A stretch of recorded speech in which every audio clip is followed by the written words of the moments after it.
My name is Sydney Lulanga, and I'll look at business law. As we start this course, let's look at the learning outcomes, the competencies that will be expected to attain at the end of this course. So at the end of this course, you should be able to critically analyze the Namibian legal system and laws governing the Namibian companies. You should also be able to apply legal aspects in the correct context.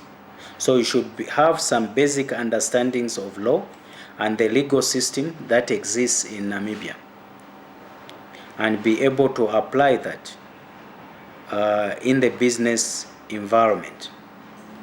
So what is law?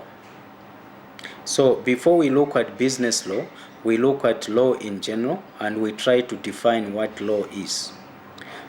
Law simply means it's a set of legal rules that governs the way members of society act towards one another. Law is that portion of the established habit or thought of humankind, of people, which has gained distinct and formal recognition in the shape of uniform rules backed by the authority and power of government. So law needs a certain backing from the government. It should be based in the legal understanding propagated by the legal fraternity, and it should have been debated, and it has been found fitting to be for the good of society, to bring in the issue of order, the issue about abiding or being responsible, protecting rights of individuals, rights of entities. So why do we need law? Law is needed in society to regulate the behavior of people, to correspond with what is acceptable to the majority of individuals. So law mostly protects the majority of society. It's there to bring order and to ensure that business and life become a matter of survival. People are protected, their rights are protected, but they also know their obligations. So law is required in society to regulate the behavior, not necessarily of an individual only, but society at large.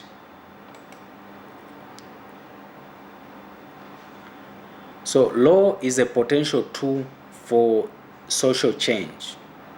Society works or circulates around legal standing. Legal terms help to bring about order in society and build relationships. So law and society are complementary. No society can exist without law. You have chaos. There will be a lot of wrong things happening in that particular society if the rule of law is not observed. So law helps to bring about sanity, to bring about peace, to bring about responsibility, to bring about equity, equality, and the rest. Now, there are different branches of law. There's what you call constitutional law, administrative law, criminal law, civil law, and commercial law. So those are the 5 branches of law. Now, constitutional law. This is the law which regulates the structure of the principal organs of the government and their relationships to one another, and it determines their principal functions. This constitutional law consists of both legal rules and usages, commonly known as conventions, which are binding to all concerned with the government. So constitutional law mostly interprets the way the government relates with society And then we look at administrative law. This governs the executive branch of the government. How does the government carry out its mandate, the mandate given to it by the people? This administrative law is said to be as old as the executive. Criminal laws are those laws which wrongdoers are punished. For example, someone commits a crime in society will be dealt with using criminal law. Criminal law borders on serious or wrongdoing in society or behavior that is unacceptable. At the same time, civil laws are those laws in which private rights of an individual are enforced or upheld. For example, debt would be considered under civil law. Murder would be considered under criminal law. Armed robbery will be considered under criminal law. Mercantile law, this deals with the rights and obligations of commercial persons or traders emerging from commercial transactions in respect of commercial property. So this mostly looks at traders in one place or another, and or they could even be sharing the country or boundaries of the country, or could go beyond the boundaries of a particular country. Now let's look at the scope of business law. Now business law usually covers topics of contracts, bailment, agency, sale of goods, partnerships, companies, negotiable instruments, insurance, issues to do with the environment. Anything that is covered by registrations enacted by the government and other interested parties, it mostly gives the scope of the business law. Now, what are the sources of business law? One is statutory law, case law, natural law, English mercantile law, customs, and usage. Okay. Now, business law mostly looks at the legal positivism. Okay. This is a law that is supreme will of the state that applies only to the citizens of that nation at that time. Okay. So this law mostly looks at rights and ethics, and it may not apply in other places, or may find challenges, or may be challenged legally if it's applied across board. So particular places, when you have a particular law, for example bylaws, which are enacted by particular regions or particular communities or particular towns, are examples of legal positivism. There are certain laws which only abide within the confines of the borders of Namibia, and that's an example of legal positivism. So the morality of a law, or whether the law is good or bad, is irrelevant when we are looking at legal positivism, because it is applying to a particular situation. Now, legal realism, jurisprudence that holds law, is not simply a result of a written law, but a product of the views of judicial decision makers, as well as socio-economic and contextual influences. Legal realism, you have laws, for example, contracts, psychological contracts is an example of that, where it's not written, but there's an understanding between an employer and an employee, and this can be used in the court of law.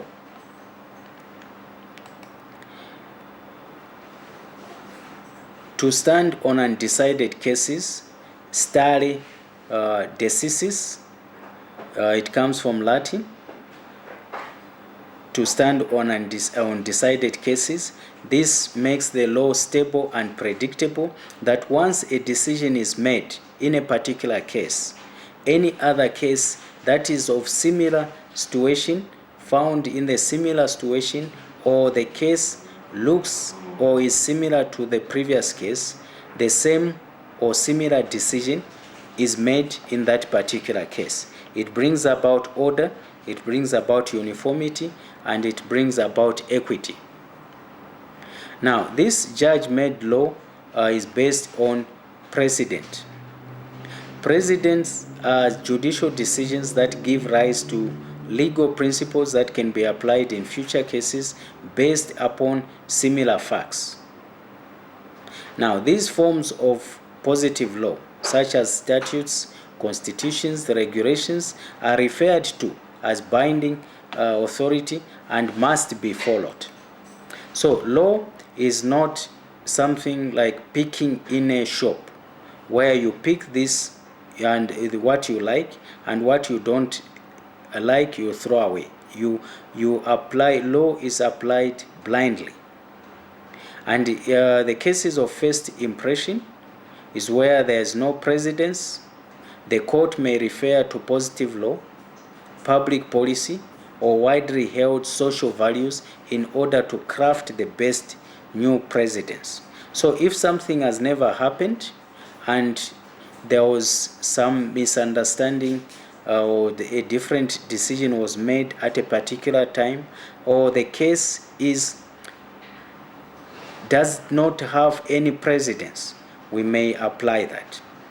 Now, legal reasoning. This is used by judges to reach a decision.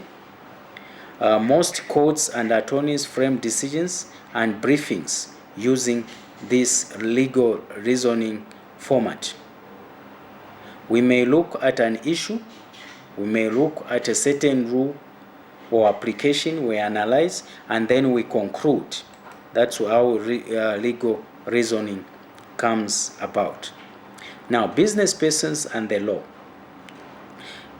Business law mostly covers all areas of business. Factors business owners must consider when it comes to business law is the contract enforceable?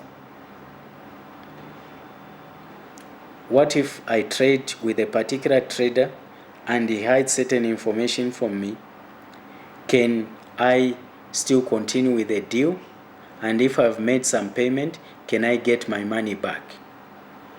So this contract, is it enforceable on both sides, or the other one, it's advantaging the other one? Contract for goods or versus services. When you buy, for example, you buy a pen or you buy a car, is it similar to going to see a doctor or seeking legal advice? So can that contract be enforced? Okay, is there some similarities or some differences? Both of them are business transactions, only that the other one is a service, the other one is a particular product that you see. What if I buy a ticket to travel from here to the south by air, and the airline decides to cancel that contract, or to cancel my trip, and then I ask for my money back and they tell me one thing after another? Can I take them to court? What happens if someone breaches the contract? Where can I go as a trader, or where can I go as a customer? And what if we have a dispute? How can our dispute be resolved? Okay. The nature and administration of Namibian law, for example, it says that the Namibian common law system, the sources of the law, and the differences between contract and tort, civil and criminal law, we need to understand how in Namibia all those are applied. Now, in Namibia, mostly when we talk about the administration of law, we refer to the court system. The court system, you have the lower courts, the magistrates courts, then you have the higher court, the high court, then you have the Supreme Court. So all of them, or each one of them, makes a decision at a certain level, and those decisions hold or they bind at a certain level. Okay, So then the application of the Namibian law, how is the Namibian law applied? Okay. Now, law of business associations, for example, sole traders. Sole trader is one person business. What type of law protects a sole trader? What laws does someone need, or what law does someone need to follow in order to establish a business? What about partnerships? Partnerships are between 2 and 50 people. So what type of laws protect these type of people? Memorandum and articles of association, understandings within businesses, between business partners, between businesses and different shareholders, stockholders. There's some kind of understanding, and most of these memoranda form or articles of association, holding, for example, shareholders responsible, and they know, for example, if something goes wrong, what are they answerable to, and what are they not answerable to? And then the powers and duties of directors and shareholders, and what are close corporations. All those we come to understand through the law of business associations. Now, areas of business law. Business law mostly covers issues to do with offers, acceptance, intention to create relations and considerations. What are the terms and conditions? Warranties, guarantees, exclusion clauses, misrepresentation, undue influence, discharge of the contract, breach of contract. It also covers the area of consumer protection, including supply and sale of goods, hire purchase loans, other consumer credit agreements, conditions and warranties, guarantees, transfer and title of goods, and remedies. Business law also covers the agency law, and agency law includes the authority of the agent, types of agency, and termination of the agency contract. For example, I may be a businessman supplying or producing particular goods, and I may have an agent in Okanja to be selling my goods, and then we need to go into a contract. That's where agency law comes in. So what is the authority of the agent? What can the agent do or cannot do according to our agreement? Okay, and then I need to also know that the agents come in different forms, there are different types, and how can I continue with the contract, how can I extend it, or how can I terminate it? Then we also look at communal law or consumer law, including common law, statutory legal principles, and the case law. And then we look also in the area of employment law. It also comes under business law, including the contract of employment, employment tribunals and appeals, and then bills of exchange, including the concept of negotiability, money, where can you use money, can you use this money in different areas, the exchange rates, the checks, the relationship of bankers and customers. All that is covered in business law. Now, what is the role of the court in business? One, it works as an arbitrator, arbitrating the constitution, arbitrating in a certain business transaction where another person or a third person may be required to see and ensure that both parties benefit and none of the parties is disadvantaged. The courts also help us to interpret registration, to understand what does the law say, and also to settle disputes and protect the civil rights. So the legal obligations that we find within business law, there are different ones. For example, business name registration. When you set up a company, your name is protected. Okay. What will be your trading hours? What about the employment, staff employment, wages and conditions? Okay. What about the consumer protection, sale of goods, healthy laws, hygiene laws? All those come in the legal obligations. What are the town planning requirements? For example, if I want to set up some business in Windhoek, I need to understand the town planning requirements. I cannot set up any business anywhere. There are certain parts of the country that may have some restrictions, and certain parts of the country, they may not allow me to build certain infrastructure, so I need to understand that. Then what about the weights and measures law? The weight, for example, how much should bread weigh when you put it in a shop? The measures laws, the uncollected goods law. I go to a shop, I forget to collect all my goods. What law is there that protects me and also protects the shop owner? Then the sales tax, laws relating to shoplifting, people who are stealing in shops. What laws protect the shop owners and also respects the rights of people who may do certain things? Restrictive trade practice laws and prices justification registration. So for example, how much should bread cost in one shop compared to the other one? Can the similar bread cost the same or can have different pricing? And if it's different pricing, how much different or how different should the price be? So business law covers all the areas to do with the business transactions.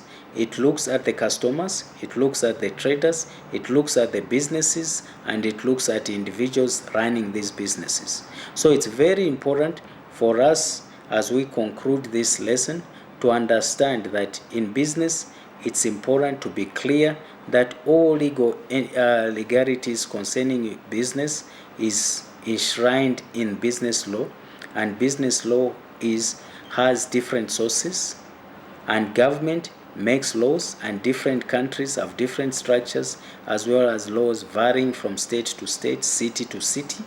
For example, Okoanja municipality may have its own bylaws which may be different or similar to the ones of Windhoek. So we need to understand that. Namibia may have its own laws which may apply within the confines of Namibia, and South Africa may have its own. So some have only one level of government, for example, a national government. Others have two levels. For example, Namibia has the national government, regional government, and then we have the local governments. And many others have more levels. So all these may have laws that may bind to a certain extent at a certain level. Thank you.